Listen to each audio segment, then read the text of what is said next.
بسم اللہ الرحمن الرحیم۔ السلام علیکم ورحمۃ اللہ وبرکاتہ۔ میں ہوں محمد رمضان تبسم اور آپ دیکھ رہے ہیں حجر اسود آفیشل۔ میں امید کرتا ہوں کہ میرے دیکھنے والے تمام بہن بھائی خیریت سے ہوں گے۔ کاندھلا شہر میں ایک مرتبہ ایک زمین کا ٹکڑا تھا، اس پر جھگڑا چل پڑا۔ مسلمان کہتے تھے کہ یہ ہمارا ہے، ہندو کہتے تھے کہ یہ ہمارا ہے۔ چنانچہ یہ مقدمہ بن گیا، انگریز کی عدالت میں پہنچا۔ جب مقدمہ آگے بڑھا تو مسلمان نے اعلان کر دیا کہ یہ زمین کا ٹکڑا اگر مجھے ملا تو میں مسجد بنواؤں گا۔ ہندوؤں نے جب سنا تو انہوں نے بھی ضد میں کہہ دیا کہ یہ ٹکڑا اگر ہمیں ملا تو ہم اس پر مندر بنوائیں گے۔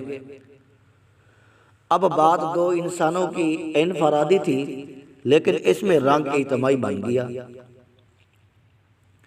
حتیٰ کہ ادھر مسلمان جمع ہو گئے اور ادھر ہندو اکٹھے ہو گئے، اور مقدمہ ایک خاص نوعیت کا بن گیا۔ اب سارے شہر میں قتل و غارت ہو سکتی تھی، خون خرابہ ہو سکتا تھا۔ لوگ بڑے حیران تھے کہ نتیجہ کیا نکلے گا۔ انگریز جج تھا، وہ بھی پریشان تھا کہ اس میں کوئی صلح صفائی کا پہلو نکالیں، ایسا نہ ہو کہ یہ آگ اگر جل گئی تو اس کا بجھانا مشکل ہو جائے گا۔ جج نے مقدمہ سننے کے بجائے ایک تجویز پیش کر دی کہ کیا کوئی ایسی صورت ہے کہ آپ لوگ آپس میں بات چیت کے ذریعے مسئلے کا حل نکال لیں۔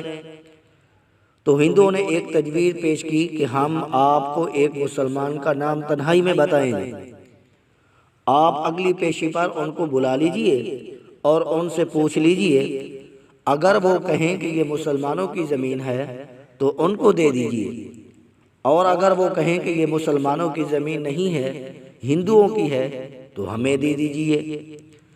جب جج نے دونوں فریقین سے پوچھا تو دونوں فریق اس پر راضی ہو گئے۔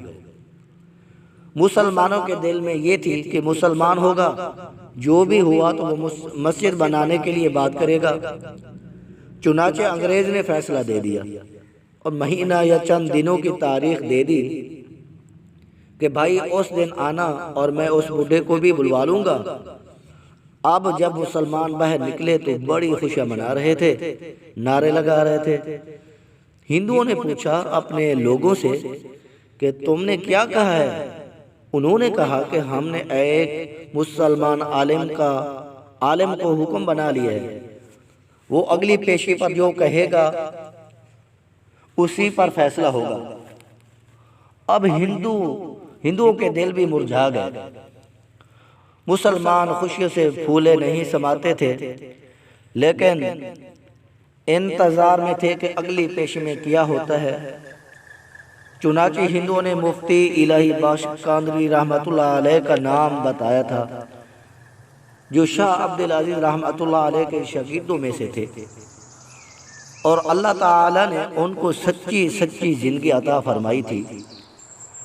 مسلمانوں نے دیکھا کہ مفتی صاحب تشریف لا رہے ہیں، وہ سوچنے لگے کہ مفتی صاحب تو مسجد کی ضرور بات کریں گے۔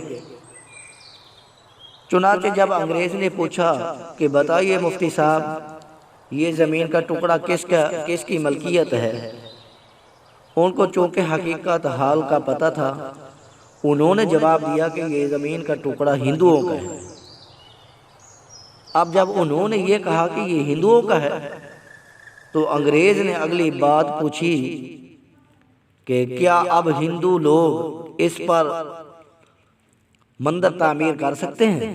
مفتی صاحب نے فرمایا جب ملکیت ہی ان کی ہے تو وہ جو چاہیں کریں، چاہے گھر بنائیں چاہے مندر بنائیں، یہ ان کا اختیار ہے۔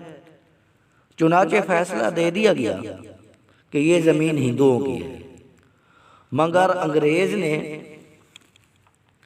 فیصلے میں ایک بات عجیب لکھی۔ فیصلہ کرنے کے بعد لکھا کہ آج اس مقدمے میں مسلمان ہار گئے مگر اسلام جیت گیا۔ جب انگریز نے یہ بات کہی تو اس وقت ہندوؤں نے کہا کہ آپ نے تو فیصلہ دے دیا ہے، ہماری بات بھی سن لیجئے۔ ہم اسی وقت کلمہ پڑھ کر مسلمان ہوتے ہیں اور آج یہ اعلان کرتے ہیں کہ اب ہم ایسے ہاتھوں سے یہاں مسجد بنائیں گے، تو عقل کہہ رہی تھی کہ جھوٹ بولا کہ مسجد بنے گی، مگر حضرت مفتی صاحب نے سچ بولا، اور سچ کا بول بالا ہوتا ہے۔ سچے پروردگار نے اس جگہ مسجد بنوا کر دکھلا دی۔ تو کئی مرتبہ نظر آتا ہے کہ جھوٹ بولنا آسان ہے، جھوٹ بولنا آسان راستہ نہیں ہے، یہ کانٹوں بھرا راستہ ہے۔ جھوٹ سے اللہ تعالی نفرت کرتے ہیں، انسان بھی نفرت کرتے ہیں، انسان اپنا اعتماد کھو بیٹھتا ہے۔ ایک جھوٹ کو بولنے کے لیے کئی جھوٹ بولنے پڑتے ہیں، لہذا جھوٹی زندگی گزارنے کے بجائے سچی زندگی کو آپ اختیار کر لیجئے، اس پر پروردگار عالم آپ کی مدد فرمائیں گے۔